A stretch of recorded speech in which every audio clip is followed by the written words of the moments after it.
Now we are start with this scheduling. First scheduling algorithm is first come first serve. आपको तो पता ही है first come first serve हमने process के बीच में भी लगाया था और साथ में हमने first in first out page replacement algorithm में भी यूज किया था। तो हम जानते हैं कि फर्स्ट कम फर्स्ट सर्व क्या है। यहाँ प्रॉब्लम ये है कि सीपीयू को ट्रैक की रिक्वेस्ट उसने की है, जो आपके पास जो भी इंफॉर्मेशन होती है डिस्क के ऊपर, ठीक है, वो सब किस में डिवाइडेड होती है, सेक्टर्स, ट्रैक, ठीक है। तो हम लोग क्या बना लेते हैं, सीडी के ऊपर ट्रैक बनाते हैं, जितने भी डिस्क है उन सबको हम लोग क्या कर लेते हैं, ट्रैक में बना लेते हैं, कन्वर्ट कर लेते हैं। तो अब मुझे क्या है कि किसी सीपीयू को किसी पर्टिकुलर प्रोग्राम को एग्जीक्यूट करने के लिए इन ट्रैक्स की रिक्वायरमेंट है। पहले 30 ट्रैक का डेटा चाहिए, फिर उसे रीड करना है 10 ट्रैक का डेटा, फिर उसके बाद 20 ट्रैक वाले का डेटा, फिर 12 का, देन 45 का। तो वो किस ऑर्डर में इन पर्टिकुलर रिक्वेस्ट को प्रोसेस करे कि उसका एफिशिएंट यूटिलाइजेशन हो जाए, उसे कम से कम टाइम वेस्ट करना पड़े, कितना इफेक्टिवली ये सबसे जल्दी प्रोसेस हो जाएगा, वही है डिफरेंट शेड्यूलिंग एल्गोरिथम्स। तो फर्स्ट टेक्निक आती है फर्स्ट कम फर्स्ट सर्व, ठीक है। अब मैंने इन रिक्वेस्ट को प्रोसेस करना स्टार्ट किया, तो मेरे पास मैंने एज्यूम किया कि मेरे पास क्या है, रीडिंग हेड है, जो क्या करेगा, ट्रैक की इंफॉर्मेशन को रीड आउट करेगा, ठीक है। एक पर्टिकुलर इंफॉर्मेशन को रीड आउट करने में उसे कुछ टाइम लगता है, उसे हम कहेंगे processing time of a particular track. Second, जैसी मैं बात करता हूँ फर्स्ट कम फर्स्ट सर्व, तो मुझे सबसे पहले रिक्वेस्ट कौन सी मिली है, 30। तो मुझे क्या करना होगा, 25 से जो आपके पास रीडिंग हेड है उसकी पोजीशन 25 से मूव करना होगा कहां पर, 30 तक। यानी कि कुछ टाइम मेरा वेस्ट होगा, 25 से मुझे क्या करना है, कहां पर जंप करना है, 30 तक। जितना भी डिस्क है उसमें क्या होता है, सीक्वेंशियल होता है, आपके पास एड्रेसिंग क्या होती है, सीक्वेंशियल होती है। तो ये क्या करेगा, हेड पोजीशन 25 से 26 पर पहुंचेगा, फिर 27, फिर 28, फिर 29, देन फाइनली कहां पहुंच जाएगा, 30। यानी कि वो इस पर्टिकुलर ट्रैक को सीक करेगा, यानी कि सर्च करेगा, तो वो कहां पहुंच जाएगा, 30 पर। जैसे वो 30 पर पहुंच जाता है तो ऑटोमेटिकली वो क्या करेगा, उस पर्टिकुलर ट्रैक की इंफॉर्मेशन को प्रोसेस कर लेगा। लेकिन कुछ टाइम ड्यूरेशन होगा, जो कि टाइम वेस्ट होगा इन बिटवीन 25 एंड 30। इस पर्टिकुलर टाइम को हम लोग क्या करते हैं, कंप्यूट करते हैं कि कितना शिफ्टिंग में उसने टाइम अपना वेस्ट किया। इस शिफ्टिंग टाइम को हम कह रहे हैं सीक टाइम, तो हमको कंप्यूट करना होता है टोटल सीक टाइम, ठीक है। हम सिलेंडर 25 से या ट्रैक 25 से हम लोग कहां जंप करेंगे, 30 तक, तो उसे कितना टाइम वेस्ट करना पड़ेगा, 30 माइनस 25। तो हमने इस ऑर्डर में हमने क्या कर दिया, सबसे पहले हम कहां पहुंच गए, 30 पर। फिर उसके बाद सेकंड रिक्वेस्ट मिली, क्या मिली आपको, 10। मैं कहां पहुंचा, 25 से 30, देन उसके बाद 10 को प्रोसेस करने के लिए मुझे कहां आना पड़ेगा, यहां पर।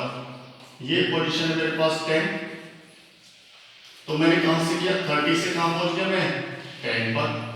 देन उसके बाद कौन सी है आपके पास, 20, तो 10 से मैंने कहां पहुंचे हम लोग, 20 तक, ठीक है। देन 20 के बाद हम कहां पहुंचेंगे, 12 पर, तो अगेन 10 से थोड़ा सा बड़ा, यानी कि कहां पहुंच जाएंगे हम लोग, 12 पर। हमने 12 को प्रोसेस किया, देन 12 को प्रोसेस करने के बाद क्या मिला, फाइनली 45, यानी कि यहां हमें 45 वाले ट्रैक की इंफॉर्मेशन चाहिए। तो ये होगा आपके पास किस तरीके से हम ट्रैक पर रीचेबल करते हैं। तो यानी कि कुछ टाइम वेस्ट होगा उसका 25 से 30 तक पहुंचने में, कुछ टाइम वेस्ट होगा उसका 30 से कहां तक पहुंचने में, 10 तक पहुंचने में। ये आपके पास है 25, ये था आपके पास 30, ये आपके पास 10, ये आपके पास कितना है, 20, देन ये क्या आपके पास 12, ये कितना आपके पास 45। क्लियर हो गया। इस तरीके से हमारा डायग्राम क्या हो जाता है, प्रिपेयर हो जाता है। 2D में एक तरफ क्या लिखा हुआ आपके पास, ट्रैक की इंफॉर्मेशन, दूसरी उस पे क्या हमारे पास नंबर ऑफ रिक्वेस्ट्स है, पहले फर्स्ट रिक्वेस्ट, सेकंड रिक्वेस्ट। अगर मैं इन सबको एक ही लाइन पर बना दूं तो सब क्या करेंगे, लाइन ओवरलैप करेंगे, तो इसलिए मैंने हर रिक्वेस्ट के बीच में क्या रखा, कुछ डिफरेंस रखा। तो ये मेरे पास क्या बन गया, एक पाथ बन गया, मैं किस तरीके से अपना पोजीशन को चेंज कर रहा हूं। जो भी आपके पास 25 से 30, 30 से 10, 10 से 12, 12 से 20 से 12, 12 से 45। तो यहाँ पर हम लोग कंप्यूटेशन करते हैं कि which algorithm is better on the behalf of how much time it will waste in seeking a particular track. तो उसने कितना टाइम वेस्ट किया, देखो 25 से 30 तक मूव करने में कितना किया, 30 और 25 के बीच का डिफरेंस, ठीक है। 30 से कहां तक का, 10 तक का डिफरेंस। मैंने माइनस नहीं यूज किया, मैंने क्या यूज किया, डिफरेंस, यानी कि जो भी ग्रेटर होगा उसमें से हम स्मॉलर वैल्यू को सबट्रैक्ट कर देंगे, यानी कि 10 minus 20, then 20 minus 12, then 12 minus 45। ये माइनस मान लो क्या है आपके पास, दोनों के बीच का डिफरेंस, या फिर हम लोग क्या कर सकते हैं, मॉड अप्लाई कर सकते हैं, ठीक है। यानी कि 30 माइनस 10, यानी कि 10 माइनस 20, देन 20 माइनस 12 का मॉड, और 12 माइनस 45 का mod.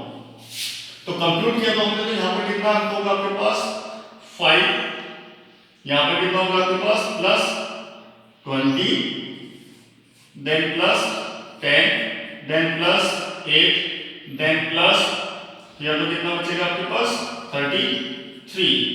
That is the total आपके पास कितना, टोटल आपने जितना भी पोजीशन आपने किया, तो इतने ट्रैक का आपको क्या लगेगा, सीक टाइम लगेगा।